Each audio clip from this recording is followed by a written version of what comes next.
kalibutan. Mawala ni mga igsoon. Busa, inuktuki ninyo mga igsoon ang inyong kinabuhi. Ayaw ninyo usiki ang mga panahon.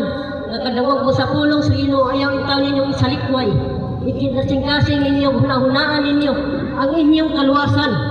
Kaya kung magpadayon ta sa pagbuhat sa dili, kabubuton sa Dios. Luhar may atong painan, langit man o impierno. Kung nagtuman ka sa kabubuton sa buhi nga Dios at tugi kag langit, nindot kay dito kay walay kamatayon, way problema, way kasakit. Nindot kay dito kay ngano ikauban nato si Jesus Christ. Pero kung magbuhat kag dautan, magpadayon ta pagkasala, adto kita sa impierno nga way pagkapalong nga kalayo. Busa karon pa lang mga igsoon, nag-awag ni ninyo, sagay ninyo bili ang pulong sa Dios tungod kay mo'y katong kaluwasan ang pulong sa Dios uban sa atong mga buhat nga matarong. Maglikay kita sa pagbuhat og dautan. Kay gihigugma baya sa Ginoo ang kalibutan. Nadya sa John 3:16, kay gihigugma pagayo sa Dios ang kalibutan ug tungod niini iyang gihatag ang iyang bugtong anak aron ang mutuo dili malaglag kun dili makabaton hinuon sa kinabuhing walay katapusan. Si Jesus Christ na gyud wala kay lain atong kaluwasan mga igsoon. Ang iyang ginadungtan ayaw ninyo pagbuhata tungod kay ikaligot-gotan na niya ang mga buhat nga dili maayo. Ilabi na gyud mga igsoon kanang atong relihiyon. Sabi niyo mga igsoon, ang relihiyon di gina makaluwas atong kalag. Labi na gyud kung ginasimba ninyo ang wala niya kahimuti. Labi na gyud kay sukad pa kay kaniadto ug hantod karon gina tunglo gina ni Jesus Christ ang nagsimba niya ng mga Diyos. Ayaw na mo na pagsimba ng gikaligot-gotan sa buhi nga Diyos. Karon, biya na mo niya na mga igsoon. Tungod kay nakahibalo na mo sa kamaturan. Ug asa paingon ang mga tao nga nagpadayon pagsimba ng mga ribulto. Niasa pinadayag 21 mga igsoon, pinadayag 21:8. Kung asa paingon ang mga tao nga magpadayon sa pagsimbag mga niya na sa dinhi sa Berto kay nagtuman mi sa sugo sa buhi nga Dios na si Yeshua HaMashiach, Yahweh Jesus Christ. Mga igsoon, nag-auhag yun ang buhi nga Dios na magpaubos pa sa atong kagalingon.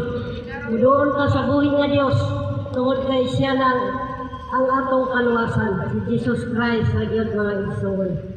Nagingon siya sa iyang pulong, bisag unsa pa pula sa atong mga sala, pwede na niya papution.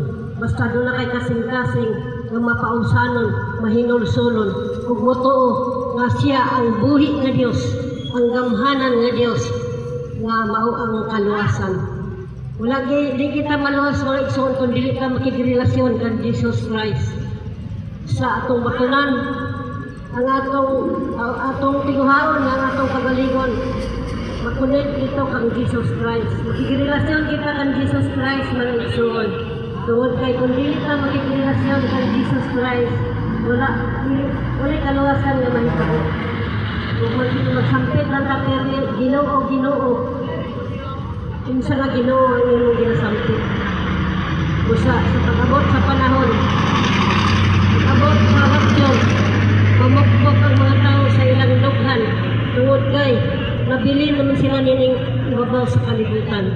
Masinati na nila ang kasakit, ang silot sa buhi nga Dios na ipahamtang na niya din ang kalibutan.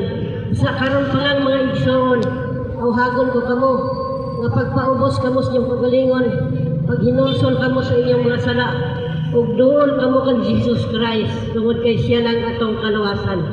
Di kita maluwas din dili kamo doon, di kamo sabit ng Jesus Christ. Usa kay atong tigwaon gyud mga igsoon, nga doon tay espiritu nga sama sa espiritu sa buhi nga Dios nga si Yeshua Mashiach, Yahweh Jesus Christ.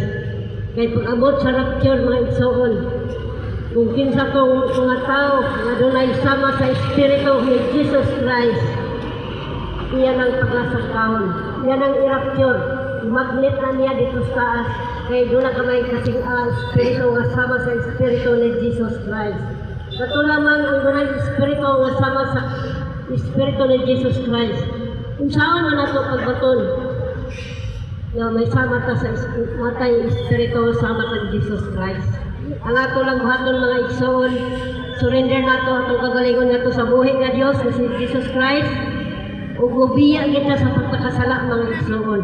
Hinulsuran nato atong nahimong mga kasalanan, sukad kani ato og hantod karon. Ug mubiya ka sa pagkakasala. Dumutan nato ang mga sala. Tungod kay kanang sala, iya na Hamasiya means like Yahweh ang pangalan sa Diyos na Amahan. Oo na kung kumpletoho na to o pa tawag na rin pangalan Yeshua Hamasiya Yahweh Jesus Christ. Tama na bitawag na to ang Diyos na Amahan, Diyos na Anak, Diyos na Espiritu Santo. Maora na ang invitasyon sa inyong mga igsoon. Daghang kayong salamat.